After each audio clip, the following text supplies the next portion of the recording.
गठबंधन के दूसरे अन्य नेता भी बैठे, उन्हें भी क्या हो जाएगा? 10 सेकंड ही तो मांग रहा हूं मैं, 15 भी नहीं मांग रहा हूं। आप तो न्याय कीजिए, बीजेपी नहीं करते, चलिए तो आप कर दीजिए।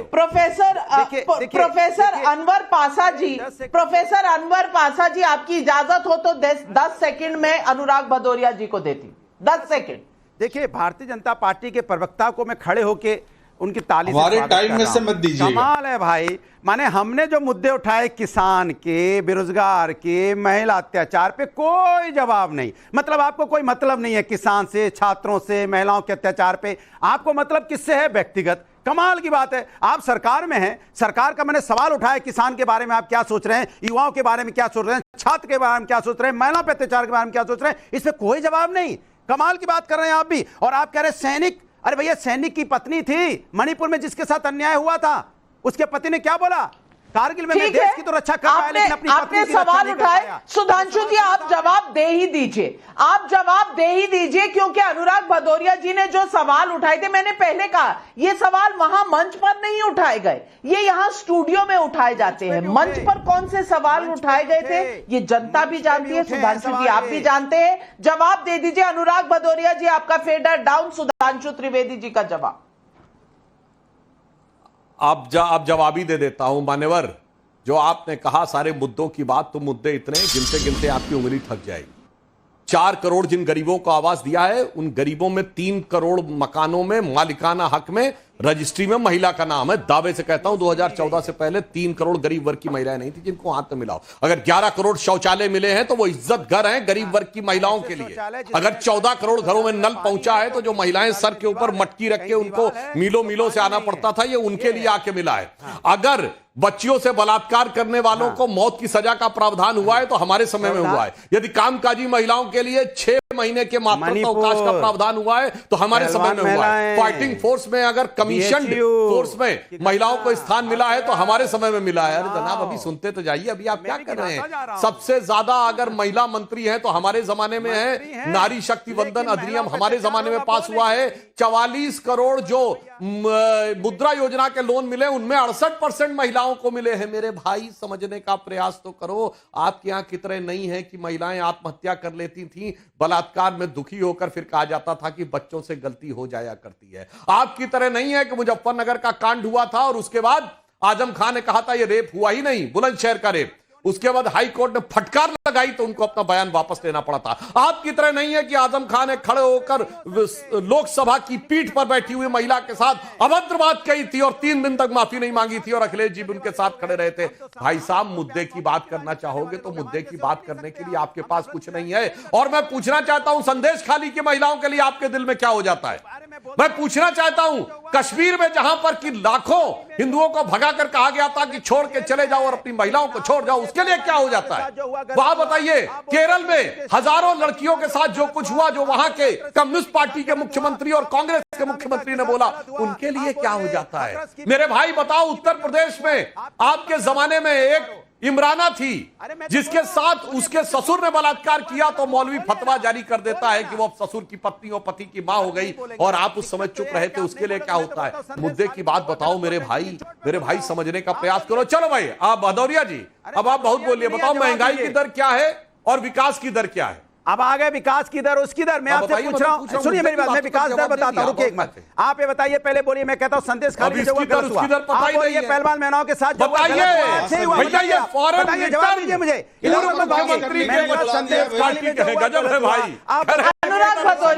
अनुराग भदौरिया जी जब बोलना होता है तब बोलते नहीं है और जब नहीं बोलना होता है तो आपको बोलने की बहुत आदत है।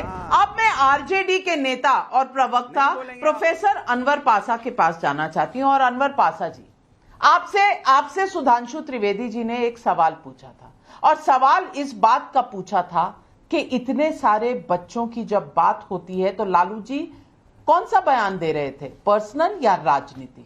और दूसरा सवाल मेरा यही है कि लालू जी तो इतने दशक तक पॉलिटिक्स में रह चुके हैं, अब उनके पास मुद्दा रह गया है तो मोदी जी के मां के निधन में सर क्यों नहीं मुंडवाया, उनके बच्चे क्यों नहीं हैं, बस यही मुद्दा रह गया है? क्योंकि उसका जवाब तो आज मोदी जी ने दे दिया और पूरे बीजेपी परिवार ने भी दे दिया। अब ये बताइए कि क्या यही मुद्दे हैं आपकी राजनीति के? नाविका जी, आपने जिस तरह से शुरू किया इस प्रोग्राम को और ये बताया कि पटना में जो रैली थी, महारैली थी, महागठबंधन की रैली थी, उसमें 2 मिनट का भाषण जो हमारे आदरणीय नेता श्री लालू प्रसाद यादव जी का था, उसी को आपने सिर्फ सुना। आपने उस प्रोग्राम में जो 3-4 घंटे का प्रोग्राम था, उसमें जिन मुद्दों की बात की गई, जनता के जिन सवालों को उठाया गया, पब्लिक के जिन सवालों को उठाया गया, आपने उसकी ओर से आंख भी बंद कर रखी है और कान भी आपने बंद कर लिया है। और सुधांशु जी ने भी उसी तरह से अपने आंख और कान बंद करके सिर्फ सांप्रदायिक एजेंडे को यहां पर बढ़ाने का काम कर रहे हैं। पिछले 15 दिनों से हमारे नेता श्री तेजस्वी यादव जी पूरे बिहार का दौरा कर रहे थे और जिस तरह का जन सैलाब उमड़ा, उसमें युवाओं ने जिस तरह से बढ़ चढ़ करके तेजस्वी यादव जी का साथ दिया है, उससे घबराई हुई है भाजपा। क्या मुद्दे थे तेजस्वी जी के? तेजस्वी यादव जी के मुद्दे थे रोजगार। आज तेजस्वी यादव जी युवाओं के हीरो बने हुए हैं, आइकन बने हुए हैं, क्योंकि उन्होंने 17 महीने के सरकार में युवाओं को जो आशा जगाई है, युवाओं के दिलों में जो रोजगार उनको दिए हैं, 5 लाख रोजगार उन्होंने 17 महीने के अंदर युवाओं को दिए। 10 लाख का वादा उन्होंने किया था, लेकिन गद्दारी कर दी श्री नीतीश कुमार जी ने और वो चले गए बौखला करके, क्योंकि वो नहीं चाहते थे कि युवाओं को रोजगार दिया जाए और किसी साकार एजेंडे पर सरकार वहां की काम करे। इसलिए वो जाकर के गोद में बैठ गए भाजपा के। जो कुछ मुद्दे हैं पब्लिक के, वो मुद्दे क्या है? बेरोजगारी है मुद्दा, इसी पर बातें हो रही थी उस रैली में। लेकिन पूरा हमने दिखाया अनवर जी, हमने पूरा सब कुछ दिखाया जो बोले लालू जी। लेकिन लालू जी जो सबसे एक्सपीरियंस्ड है, उनके मुद्दे क्या थे? हर्षवर्धन त्रिपाठी जी, अब मैं आपसे पूछना चाहती हूं, मुद्दे कौन से उठाए और कौन से मुद्दे जो सामने आए? और ये जो धोखे की बात हो रही है, जो नीतीश जी ने दिया, ये जो धोखे की बात हो रही है, तो धोखे तो कई बार हो चुके, बहुत लोगों ने कर दिए। एक ही धोखा क्यों नजर आता है यहां प्रोफेसर अनवर साहब को? नविका जी, मुझे लगता है कि जब हम ये कहते हैं कि लालू जी की किस बात पर चर्चा करें, खड़गे जी की किस बात पर चर्चा करें, 4-5 घंटे की रैली होती है, तो थोड़ा सा ये सोचने की बात है कि क्या कोई ऐसा नेता हो सकता है जो इतने स्तरहीन तरीके से देश के प्रधानमंत्री पर टिप्पणी करे? और पता नहीं, मैं तो समझ नहीं पा रहा हूं कि देश के लोग इसको कैसे देख रहे होंगे कि तुम्हारी संतान कहाँ है, तुम्हारे संतान क्यों नहीं हुआ? क्या ये लालू प्रसाद यादव को पता नहीं है कि नरेंद्र मोदी प्रचारक निकल गए थे, प्रचारक जीवन से वापस नहीं लौटे थे?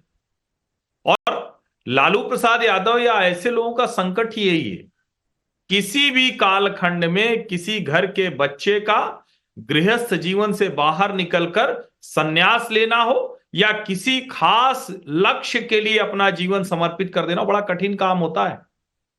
नहीं हो सकता जो अपने बच्चे, अपनी पत्नी, अपनी बेटी उससे आगे निकल ना पाए, उनके लिए बड़ा कठिन होता है।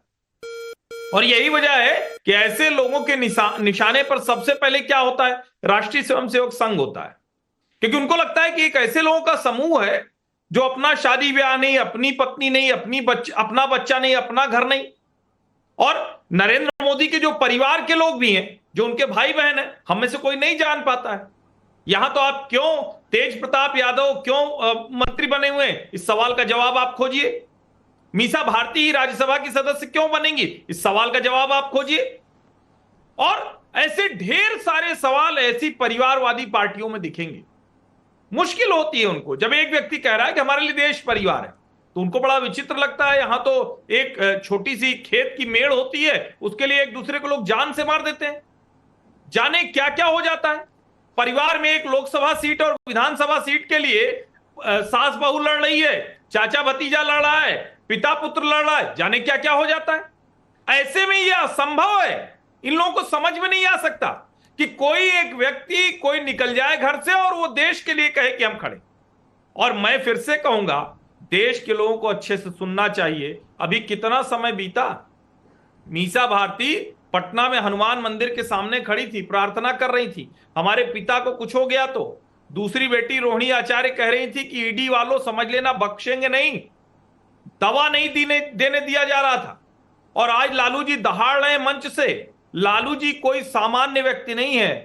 लालू जी इस देश के ऐसे अपराधी हैं जिनका दोष साबित हुआ, आरोपी नहीं बोला है मैंने, अपराधी हैं, दोष साबित हुआ है, और वो देश के प्रधानमंत्री पर इस तरह की टिप्पणी कर रहे हैं। सर्वोच्च न्यायालय को संज्ञान लेना चाहिए कि आखिर इस तरह से कोई व्यक्ति कैसे ये काम कर सकता है। और कई बार देखिए, हम लोग कहते हैं ना, सामान्य व्यक्ति और वीवीआईपी के लिए अलग अलग होता है, तो ये बात तो सही है, वीवीआईपी वाला मसला है, वो कुछ भी करे, वो दोषी हो जाए, जेल से बाहर आए, और प्रधानमंत्री को तुम तड़ाम करके बात करें। और नविका जी, थोड़ा दोष हम लोगों का भी है। एक लाइन कहता हूं, हम पत्रकारों ने भी बहुत समय ऐसे नेताओं को झेला, हम कहते थे बड़े ये देशज नेता है, ठेठ नेता है, पता नहीं यार, टीवी चैनलों पर उल्टी सीधी बात कर देते थे, इंटरव्यू के बीच में उल्टा सीधा बोल देते थे, और वही आज भी अंदाज है। तुम तड़ाम करके कोई देश के प्रधानमंत्री से बात कर सकता है? शर्मसार करने वाला व्यवहार लालू प्रसाद यादव का है। लेकिन ये कोई पहली बार तो है नहीं, उनके लिए तो सामान्य है।